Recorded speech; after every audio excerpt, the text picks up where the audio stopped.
Welcome to another Roundtable. I'm State Representative Dan Caulkins, and joining me this week are Representatives Blaine Wilhauer, Adam Niemerg, Brad Halbrook, and Chris Miller. Our spring legislative session is coming to a close, and we're still not dealing with the real issues. Democrats continue to take us down a disastrous path, and we must change course. So how do we do that is our topic today. Let's jump right in with our biggest challenge, restoring economic sanity. Illinois has real problems, and the majority party is not serious about the kind of reforms needed to bring Illinois back from the abyss. So, Blaine, what do you think? Yeah, I mean, what we've seen this week just really exposes the problems that we deal with here in Illinois politics. People don't really want to deal with the real issues. They want to do this smoke and mirrors stuff, the gimmick stuff, to make the voters, the citizens of Illinois, try to make them believe that they're actually dealing with the issues, actually doing stuff to their benefit, but they're really not. You know, I was reminded of Winston Churchill once said that there is nothing that the government can give you that they haven't already taken from you before. And that's kind of what we're seeing here. You're seeing a lot of temporary small handouts. You know, they're doing $100 here, a couple $100 here. You know, meanwhile, the $100 doesn't even give me the ability to fill my tank up with gas anymore. So we're sitting here in a high inflation economy. We're about to pass the largest budget that the state of Illinois has ever done. $46 billion is being put out there, and you know these revenues that they're talking about, they're being gained on the backs of working people. You know, the big reason that the revenue is so high is because the cost of goods is so high. The cost of fuel, the cost of groceries, the cost of everything that we need in our essential life is higher. So that's what we're dealing with here. You know, if we really want to fix this stuff, we got to do the real structural reforms. You know, we got to put some spending caps on the legislature. We got to fix our pension problems, and these are things that are just being avoided, and you know, the taxpayers in the state of Illinois are going to continue to pay for it. So we're advocating for real reform, tough choices. You know, but when you make tough choices in the state of Illinois, you're going to come up against some pretty powerful special interests, and the powerful special interests are pretty much the benefactors for most of the politicians in Springfield. Until we solve that problem, we're going to continue to struggle budgetarily. And that really is one of the biggest issues that we're facing. We have special interest groups that have their claws in, so to speak, into you know, what we're really trying to achieve here. Another area where we desperately need to change course is public safety. We've talked about this before. The changes that were signed into law have actually made communities across Illinois less safe.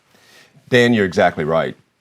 What we're talking about was the Safety Act that the Democrats passed in the wee hours of lame duck back in January of 2021.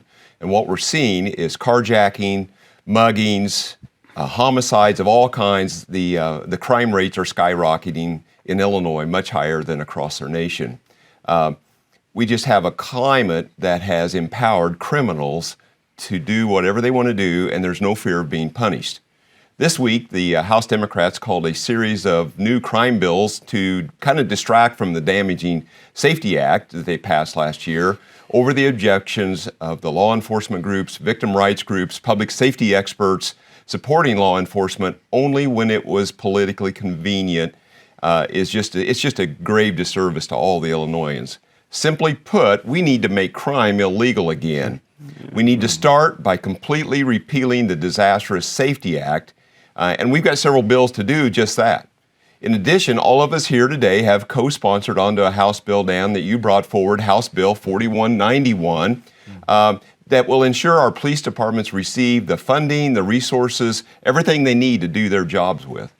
Yeah, it was really interesting to watch all these House resolutions and bills come about with no funding, and yet they can bring a bill to the floor that has funding attached to it, but they actually refused to attach funding to all of these bills, subject to appropriation.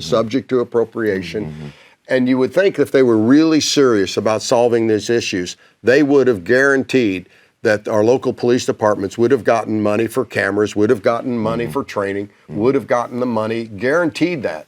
And none of those bills did that. So here's where we need to go. We have families that are leaving Illinois every day. And what they're telling us is that one of the biggest concerns that they have is in the education system. So they're concerned about the things that are happening in our government school system. In recent years, Democrats have passed legislation that takes classroom time away from teaching fundamentals, and they instead focus on instruction that is really a very specific social agenda.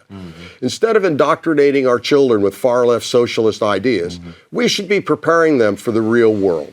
That's right, Dan. I tell you, folks, when we look at what's happened over the last few years, and we look at why soccer moms are leaving, we look at why there's a depletion of folks here in Southern Illinois, and it comes down to our public school system. It comes down to crime in the streets. It comes down to high property taxes, and ultimately it comes down to what's going on in our school system. So SB 818 was passed last year.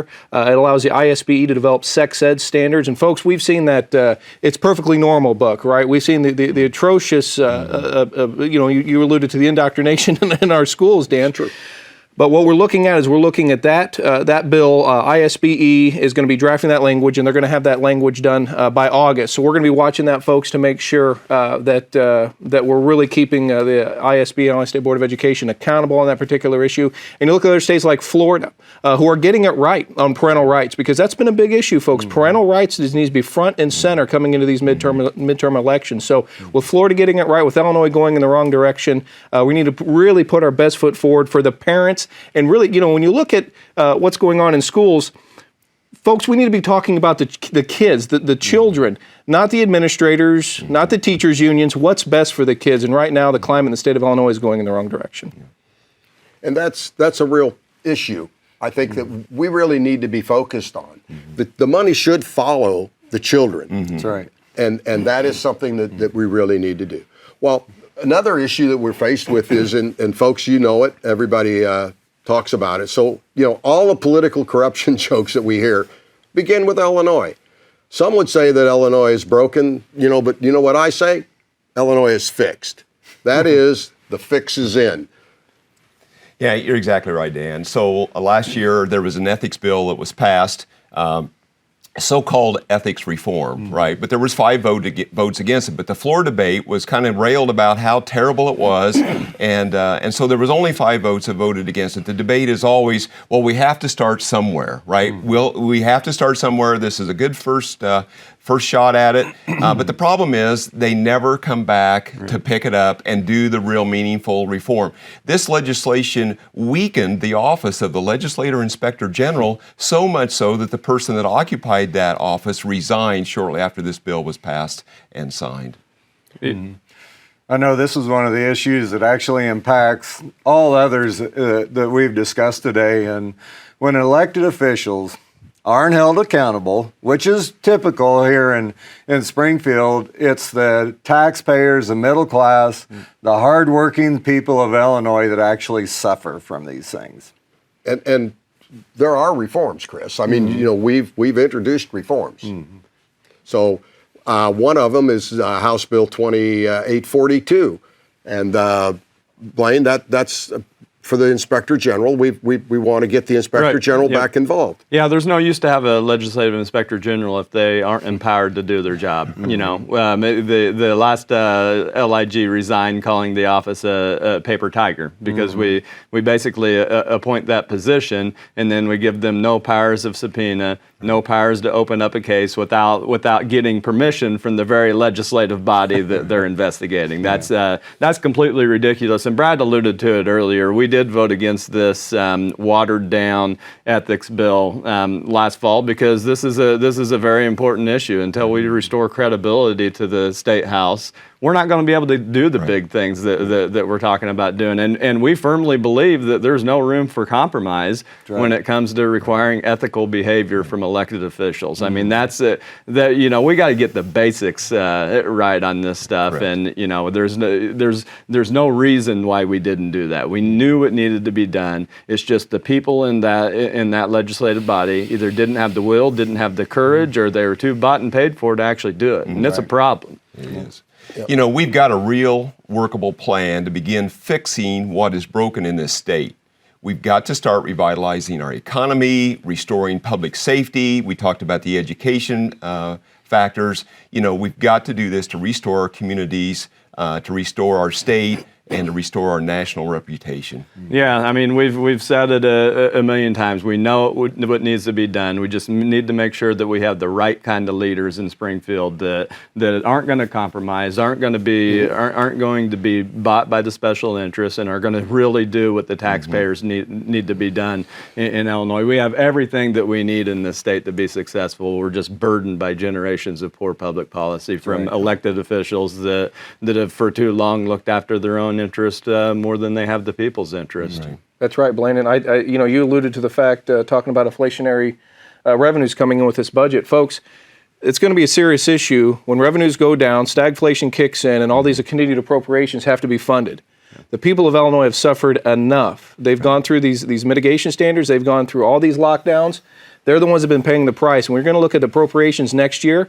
The only way they're going to be able to fund that is through a tax increase. That's right. And that's really the issue that we're facing this week. Right. And that is a massive budget, a huge spending. I mean, that they're fighting over how they spend the money that we really should be using to pay our debts and not starting new programs. Right.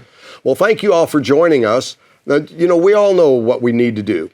You know, we need leaders with the courage to stand up and take these issues head on. So until next time, thanks for joining us.